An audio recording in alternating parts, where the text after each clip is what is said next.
So, while watching the trailer for Xenoblade Genesis, I saw this black sphere.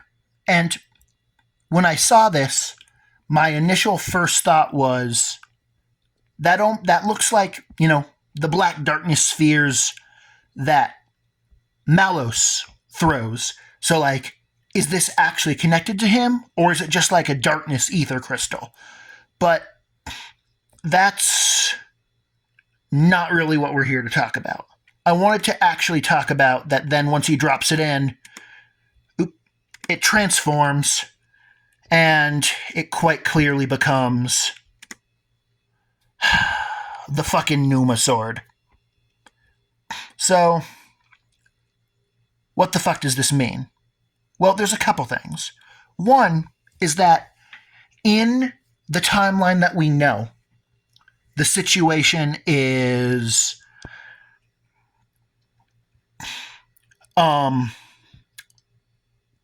Zanza initiates the experiment, and, half of him stays in his world and the other half gets sent into another. Then thousands of years pass with Zanza ruling that world. Then Adam awakens Pneuma in the form of Mithra. Then 500 years pass, and then the events of Xenoblade 1 and 2 happen. And therefore, it's totally possible that the Pneuma sword being here is a tongue-in-cheek reference, or is just, and like doesn't mean anything. And like it could kind of just be how like when Xenoblade 2 was the newest game in the series, the fact that the conduit looked like the Zohar was just a tongue-in-cheek reference. But then later, they expanded upon it and decided to make it actually matter and not be a coincidence, right? So, like, it's just like...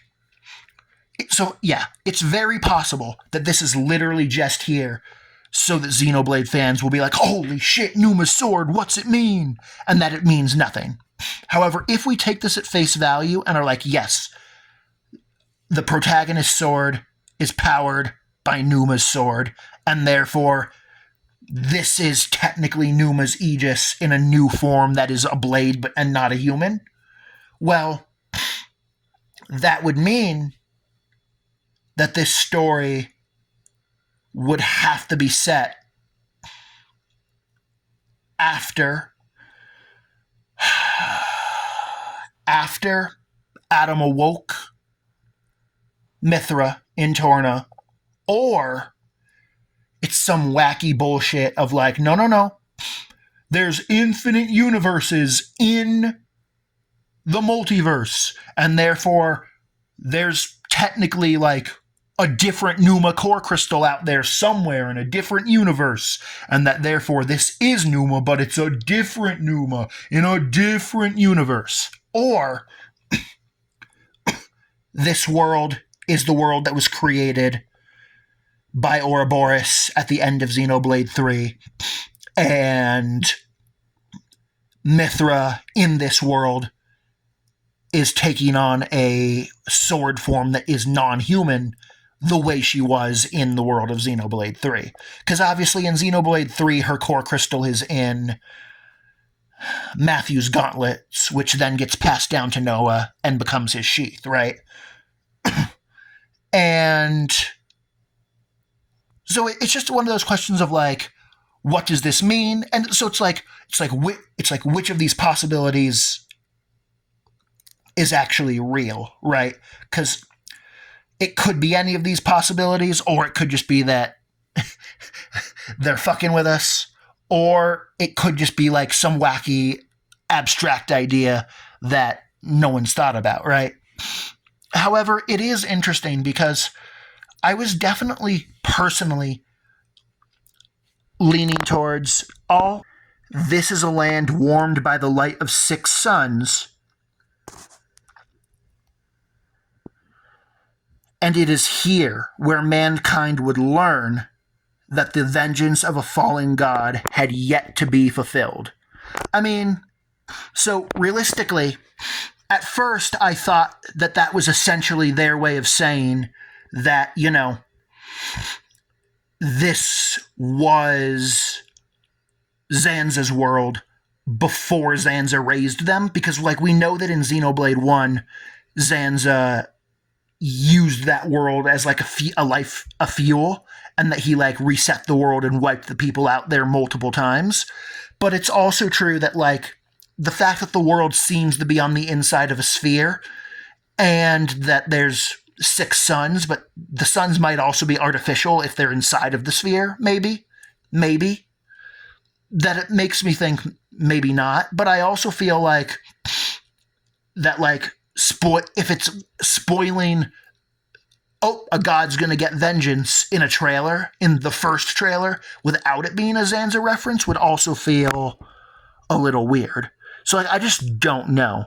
And there really is a lot of possibilities. The one last thing is, I feel like throughout the course of this trailer, there's probably a lot of references to, or supposed references to, Xenogears and Xenosaga, and I would not be surprised if right now a huge part of the community is like, oh my god, everything that we're seeing here right now is pointing to that, this game is Perfect Works Part 2 or some shit like that. But the truth of the matter is this: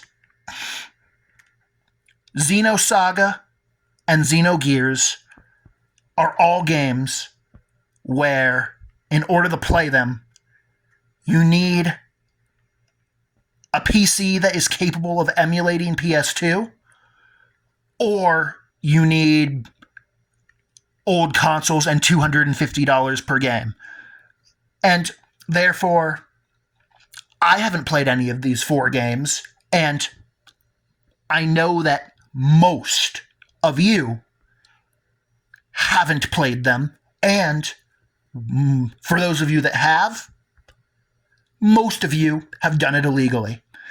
But the point is, I like Xenoblade because I like Xenoblade.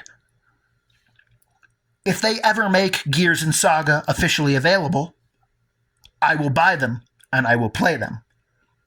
But until that happens, I do not care about them, and they do not matter, and Xenoblade is Xenoblade. And because of the fact that, Xenoblade is technically a multiverse story, and technically 1, 2, 3, and X are all technically in different universes within one multiverse, realistically, I think it is safe to assume that Gears and Saga are just 2 other universes within the same multiverse, but we do not know that for sure, and that has never been officially stated or confirmed. And people saying that Xenoblade 1, 2, and 3 are Perfect Works 4, 5, and 6 is an unconfirmed fan theory that is not objectively true, and therefore, even if there are some parallels between what we've seen in Genesis and Perfect Works, that doesn't mean it's the same, and that doesn't mean that we should assume that future Xenoblade games are going to mimic what was done in Gears or Saga, or what has been stated about the parts of Perfect Works that were never finished. Because the truth is, Xenoblade is its own thing, but it has Gears and Saga fingerprints on it because it's made by the same guy. It's kind of like Paul McCartney's solo work is great, but Paul McCartney is not the Beatles. That's a little bit of a tangent, but just the point of this was on this channel, when it comes to Xenoblade discussions and analysis, you're not going to be hearing any like Gears Saga or Perfect Work stuff from me. I mean, because unless they get a re-release, because Blade is all I know, and Blade is all most people know. And if you do know Gears or Saga, it's because, well, either you're in your 40s or 50s, or you pirated them, or you got your information third hand. And yeah.